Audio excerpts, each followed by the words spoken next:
এমন একটা গুণা রয়েছে যা আপনার পরকালকে পুরোপুরিভাবে বরবাদ করে দিতে পারে।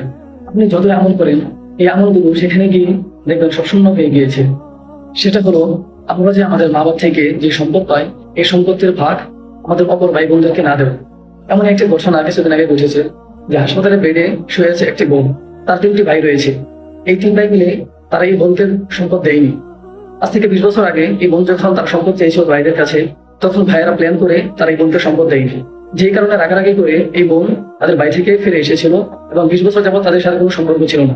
আজ যখন এই হাসপাতালে বেডে শুয়ে মৃত্যুর সাথে পাঞ্জা লড়ছিল এই বোনটি, তখন এই 3 ভাই এসেছিল তার কাছে ক্ষমা চেতে।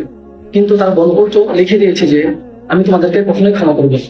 এমনকি মৃত্যুর আগে আরেকটি পেজটাই লিখে দিয়েছে যে এই 3 ভাই যেন কখনোই তারা জানাজার নামাজে অংশগ্রহণ না করে। আপনি একটু চিন্তা করেছেন, এই যে ছোট্ট একটা ভুল, এই ভুলটা আপনার পরকালকে পুরোপুরিভাবে বরবাদ করে দিতে পারে।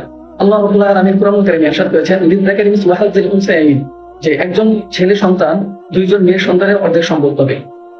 তো এই যে আল্লাহ রাব্বুল আলামিনের একটা বন্টন, একটা ফরজ বিধান, এই বিধানটাকে আমরা উপেক্ষা করে ফেলি।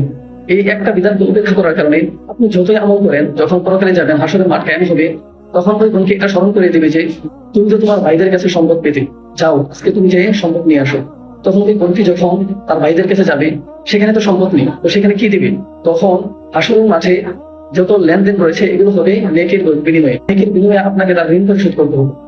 এভাবে ঋণ পরিশোধ করতে করতে আপনি যতই আমল করেন, এই ঋণ পরিশোধ করতে করতে আপনার আমলগুলো শূন্য হয়ে যাবে।